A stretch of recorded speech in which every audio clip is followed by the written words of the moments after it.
So now the second topic of chapter Bhakti and Sufi traditions. It is named as Poems of Prayer, Early Traditions of Bhakti. Okay, so now in this we will be studying the early traditions of Bhakti, namely Bhakti traditions such as Saguna, Nirguna, the Alvars and Nainars, and uske baad we will be covering their attitude towards caste, women devotees and their relations with the state. Okay, so moving. देखो धीरे धीरे in the course of evolution of time poet saints emerged जिन्होंने अपनी खुद की एक community of devotees बना ली थी. Because they were poet saints, उनके आसपास जो लोग रहते थे जो उन्हें फॉलो करने लगे, दे बिकेम देयर डिवोटीज. तो they developed a community of devotees slowly and gradually. Further while Brahmanas तो थे ही इंटरमीडियरीज गॉड और रिलीजन के बीच में, वो भक्ति के काफी ज्यादा इंटरमीडियरीज थे क्योंकि वो तो थे ही पॉपुलर और बहुत प्रेवलेंट था. हाउएवर जो ये पोएट सेंट्स थे ये सबको अकोमोडेट करते थे. जैसे कि हमने पढ़ा था कि ब्राह्मणास सर्टन ग्रुप्स को एक्सक्लूड रखते थे, जैसे कि विमेन एंड लोअर कास्ट्स, उनको they had no access to the Vedas and the Puranic literature. However जो ये वाले पोएट सेंट्स थे और जो ये वाले ट्रेडिशंस थे, they were open for all and they accommodated even the marginalised groups such as women and lower castes.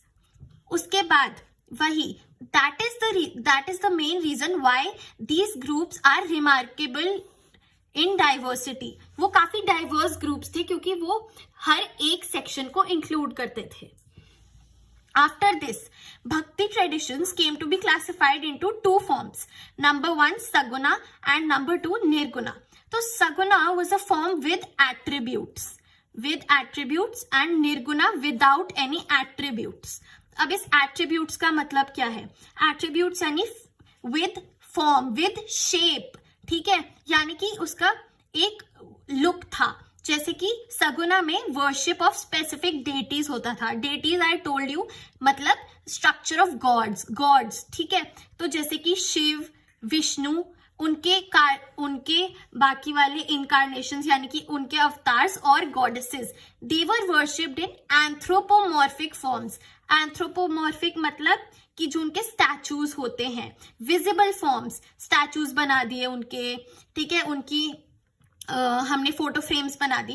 That is known as anthropomorphic forms. However nirguna में मतलब होता है विदाउट एनी एट्रीब्यूट्स.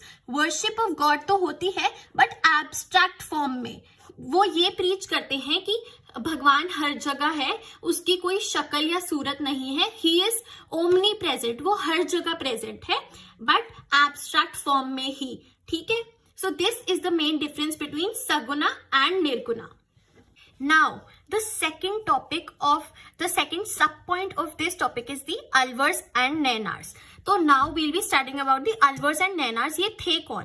तो basically earliest भक्ति movements जो थी 6th century में, they were initiated by the Alvars and Nainars in Tamil Nadu. ये दोनों तमिलनाडु से ओरिजिनेट हुए, ठीक है. तो जो अर्लीस्ट भक्ति मूवमेंट्स थी 6th सेंचुरी की, वो इनिशिएट किसने की थी? अल्वर्स और नैनार्स ने. अब इनके बीच में डिफरेंस क्या है? Alvars are worshippers of Vishnu and Nayanars are worshippers of Shiva. अब हम ताकि इसमें कंफ्यूज ना हुए तो इसे कैसे रिलेट और याद करेंगे? अल्वर्स में वी आ रहा है तो विष्णु, ओके, एंड नैनार्स तो शिवा. ओके, तो इस वी से वील मेमोराइज कि Alvars is for Vishnu and Nayanars is for Shiva. Okay, अब वो क्या करते थे? They travelled place to place, ठीक है.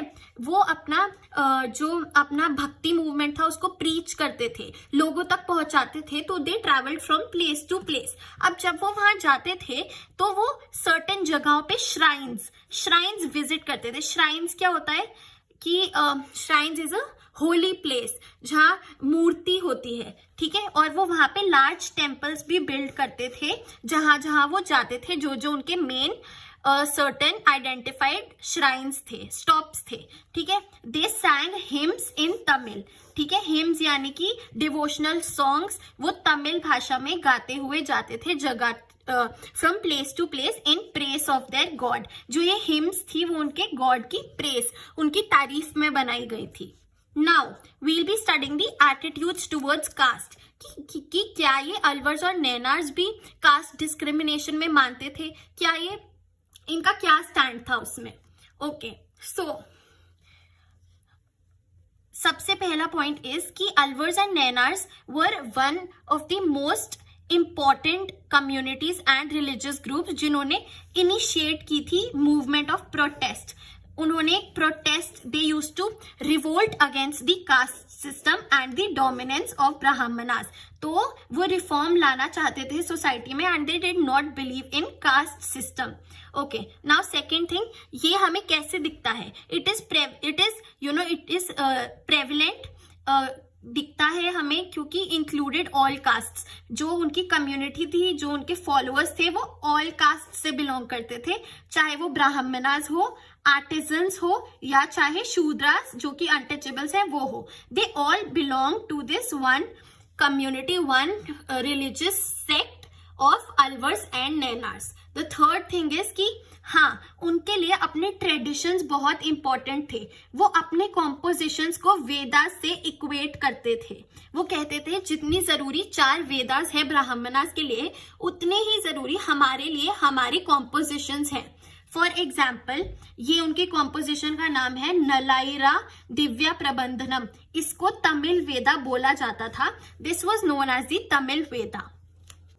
Now coming on to the women devotees, क्या इनके सेक्ट में विमेन थी, वर विमेन ऑल्सो इंक्लूडेड, जैसे कि हमने पढ़ा. Yes, it was open to all. तो let's study about women in depth. तो compositions of Andal, Andal was an Alvar lady जो अलवर सेक्ट को बिलोंग करती थी. कॉम्पोजिशंस, उसने जो कॉम्पोजिशंस बनाए थे वो बहुत ज्यादा वाइडली संग थे, लोग उन्हें बहुत गाते थे. And she considered herself as beloved of Vishnu, ठीक है. अनदर विमेन जिसका नाम आया है is Karaikal Ammaiyar. Karaikal Ammaiyar was a devotee of Shiva and she chose the path of extreme asceticism, extreme worship, ठीक है. She gave up the worldly life. उसने एकदम एक्सट्रीम पाथ ऑफ वर्शिप चुना था. So what was general among these women, they renounced social obligations, ठीक है. वो social जो उनके ऑब्लिगेशंस थे, फॉर एग्जाम्पल हाउस होल्ड संभालना, गेटिंग मैरिड, उन्होंने ये सब गिव अप कर दिया था. बट हाउएवर वो एकदम नन या फिर ऑल्टरनेटिव ऑर्डर में नहीं चली गई थी. They did not become nuns but still they renounced the worldly obligations, the social obligations. Their presence was considered as a challenge to the patriarchal society. They were a challenge to patriarchy क्योंकि वो societal norms के against जाती थी. Now coming on to relations with state. अब हम पढ़ेंगे कि अलवर्स और नैनार्स के स्टेट के साथ कैसे रिलेशंस थे. तो इस टॉपिक की शुरुआत की गई है बुद्धिज्म एंड जैनिज्म की रेफरेंस से.